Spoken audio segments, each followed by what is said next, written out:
Five Nights at Freddy's Escape the PizzaPlex is so much more than we realize, and by the end of this video, hopefully I can convince you that what seems like a fairly basic story on the surface is really a more lore-heavy story of who did it, where Gregory isn't the only one pulling the strings. Although you may hate Gregory the first time you end up finishing this book, I'm going to be convincing you that Gregory is actually our savior, and it all has to do with this brand new bot, Regent. So make sure you stay tuned and let's get on with the video.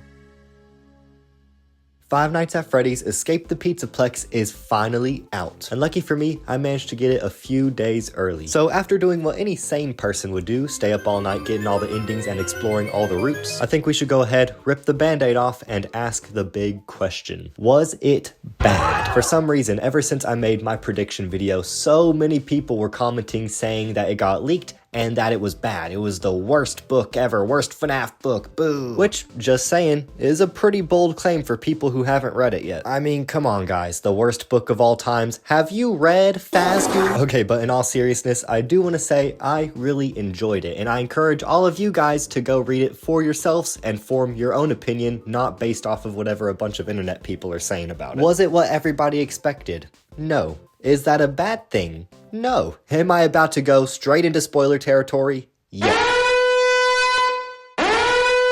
So in case you missed the preview of night 1 that we got a few weeks ago, pretty much Cassie and Gregory stay overnight at the PizzaPlex. They play hide and seek with Freddy. Freddy gets a bit quirky. Cassie thinks she's about to die, but psych, it's just a prank and Gregory's just pranking her. Now, whenever I first read this preview a few weeks ago, my immediate thoughts were that Gregory was affected by the GGY. What the fuck does that even mean? What?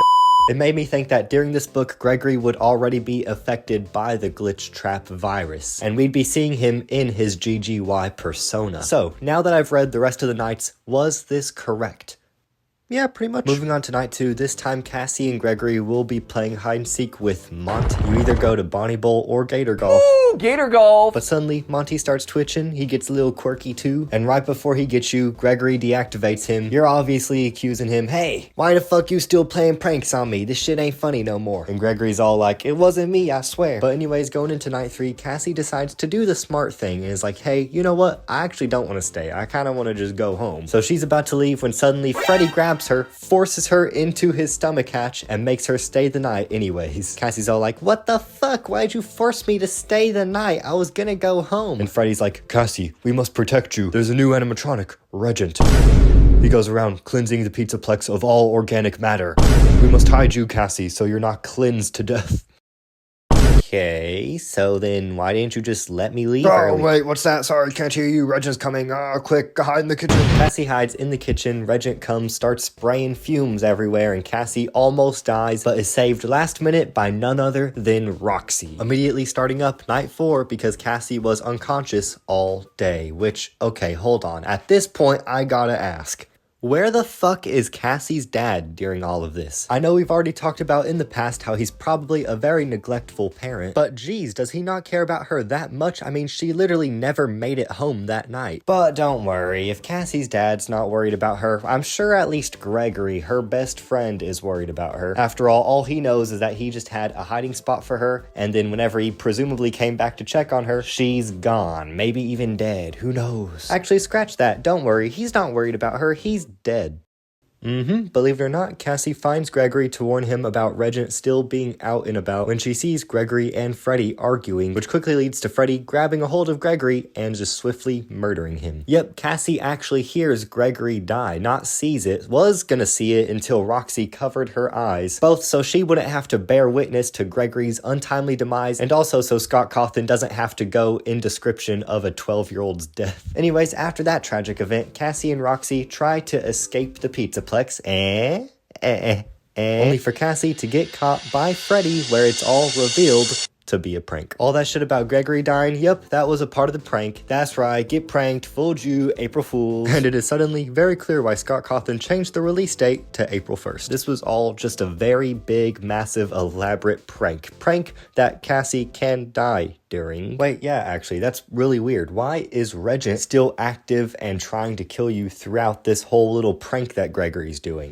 It's almost like I'm specifically pointing it out now so I can come back to it in a claim I'm gonna make later on in the video. Anyways, Cassie is understandably pissed, but instead of doing the obvious thing and punching Gregory in the face, she just runs off crying until night 5, where Roxy finds her. She's still pissed at Roxy because Roxy was in on the prank, but Roxy apologizes saying, hey, I don't know what came over me, there's a piece of my code that's really acting up. Cassie assumes that's Gregory just messing with her again, but then all of a sudden they find some extra code in Roxy that is gonna program her to turn on Cassie in only a few minutes. So Cassie must find a way to save Roxy before she turns on her. Then after that's done, before you can truly escape the PizzaPlex, you and Roxy must team up to destroy Regent, leading to 3 different endings, all of them ending with Regent destroyed, you saying bye to Roxy, and getting the fuck out of there. Except for the implied canon ending, where we also get to see one last cameo of Gregory waiting for you at the entrance of the PizzaPlex asking, so, what do you want to play next? And that is Escape the PizzaPlex. Overall, really good book. I really enjoyed it. I get why some people may be mad that Gregory just gets away with doing all these like super harsh pranks on you. But then again, let me ask you this. Is Gregory really pranking you as much as you think? I know it seems like really straightforward reasoning to just say that all of this every single night is just a continuous Gregory prank, but I don't think that's the case. Only in nights 1 and 4 do we actually have confirmation of it being one of Gregory's pranks. In night 5, Cassie assumes that's Gregory pranking her, but we don't actually know for sure. More on that later on in the video. In night 2, it genuinely does seem like Monty's glitching out. The game overs in night 1 are so much more vaguer compared to the rest of the game overs throughout the story that it could honestly be that Freddy finds you and you don't die. That's just the end, game over, you lost the game of hide and seek. So there definitely seems to be more than meets the eye, and to figure out how much of the bad stuff that happens to Cassie is or isn't Gregory's fault, I think we need to look deeper into his character.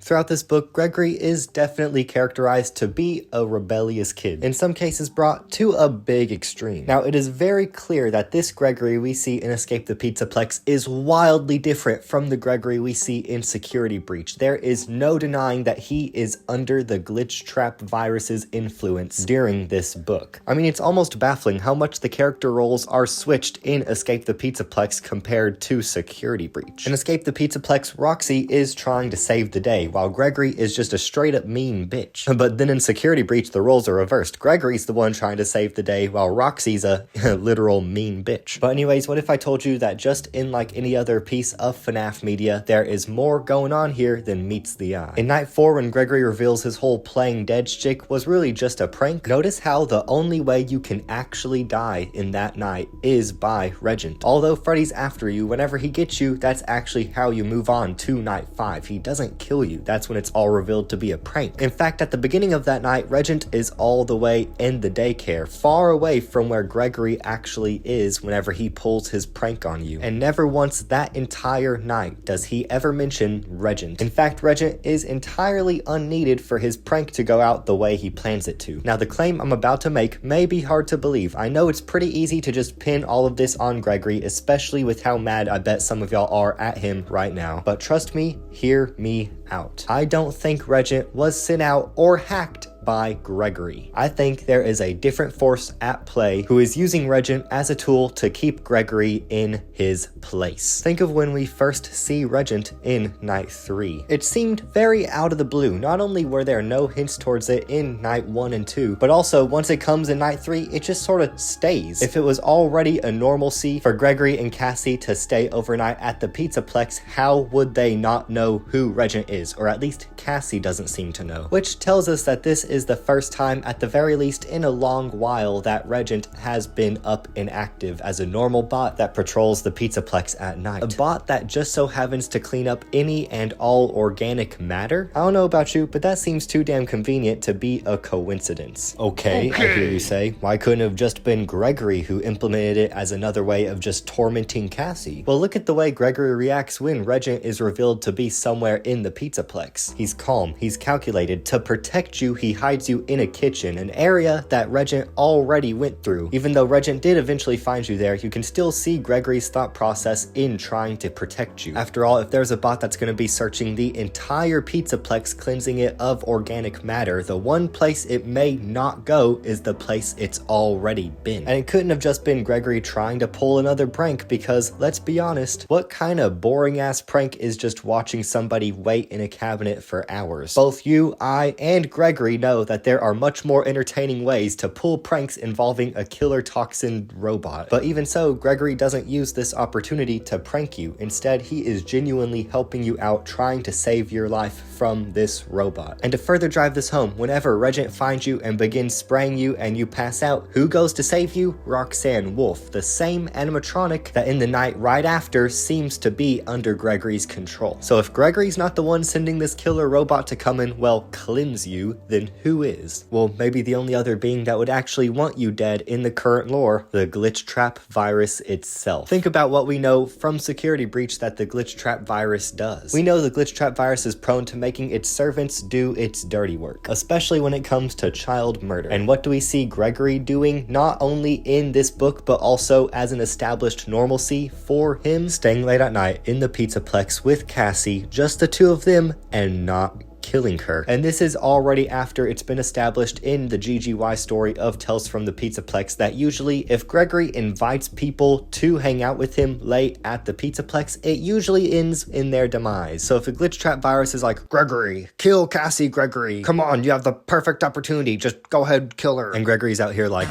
nah, I'm gonna do my own thing. That would be a very plausible and reasonable motive for the glitch trap virus to then send out Regent as a means of killing Cassie itself, because Gregory won't do the dirty work. Now don't get me wrong, this is not me saying that Gregory is not under the glitch trap influence or is completely disobeying glitch trap. We still see that the glitch trap virus has some sort of effect on him, just like we see with the Glamrocks in Security Breach and how their negative traits were enhanced because of the glitch trap virus infecting them. It seems like the same thing is happening to Gregory. His negative traits, like his mischievousness and his tendency to take things a little too far, seem to really be enhanced. But even so, glitch trap's grip on him isn't tight enough to stop him from protecting Cassie. Instead, maybe it's that very rule-breaking rebelliousness attitude that the glitch trap virus enhances that causes him to rebel against the glitch trap virus itself, turning what on a surface level may seem like a story of Cassie just getting fooled by Gregory's jokes over and over into a secret lore-heavy book, developing the past relationship between Gregory and the glitch trap virus and how Cassie was stuck in the middle of it all, giving an overall deeper insight into the technological and supernatural rules for the inner workings of this franchise.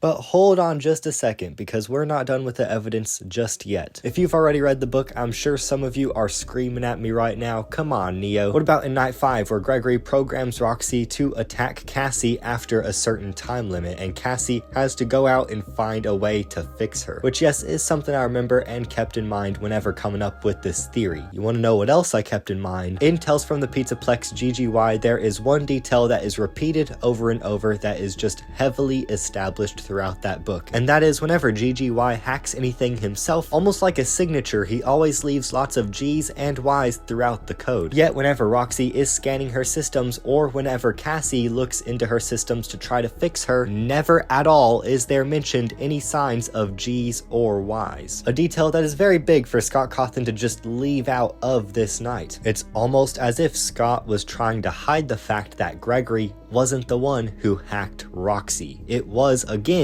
the glitch trap virus who is still trying to kill Cassie because Gregory won't. In fact, in the text, whenever Roxy said that Gregory got into her code, she was specifically referencing back to the events of Night 4. It is only after that that she realizes she has extra code inside of her program that will cause her to turn on Cassie later that night. So even though they both later assume that it's Gregory's doing, there's still no full confirmation. This especially seems to be the case case if I am right about all of my past claims as well, because right once Cassie saves Roxy, immediately after it's revealed, oh shit, here comes Regent, who now has a goal to personally find and kill Cassie specifically. And if the rest of this theory has taught us anything, it's that Gregory is not in control of Regent. That is Glitchtrap acting outside of Gregory. So if Regent was activated specifically to kill Cassie right after Roxy was saved, could it not just be that the Glitchtrap virus noticed that Cassie saved Roxy and as a last-ditch effort sent out Regent to attack her instead, implying that specifically Glitchtrap and not Gregory was the one behind Roxy's hacking at the beginning of Night 5. Once again showing us that Gregory actually wasn't out to kill you. But I'm interested in hearing what you guys think. Let me know your thoughts about this theory down in the comments below and your just initial review of the book. At this point I think it's obvious I really enjoyed it, but who knows, I think a lot of y'all don't really share that same outlook. Sorry that this theory wasn't more comedy based like how my usual theories are. I was going to take the video that route, but I really wanted to get my thoughts out as soon as I could for this theory in particular. I personally feel really good about this theory and the way it turned out, and I feel like adding and forcing comedy moments in may make the theory overall just more confusing and a bit harder to grasp. And plus, I don't really like to rush my jokes too much. I think then they don't really come out as funny. But with that said, I'm Neo Nobody, aka the Escape the PizzaPlex Ambassador, and I will see y'all in the next video. Goodbye!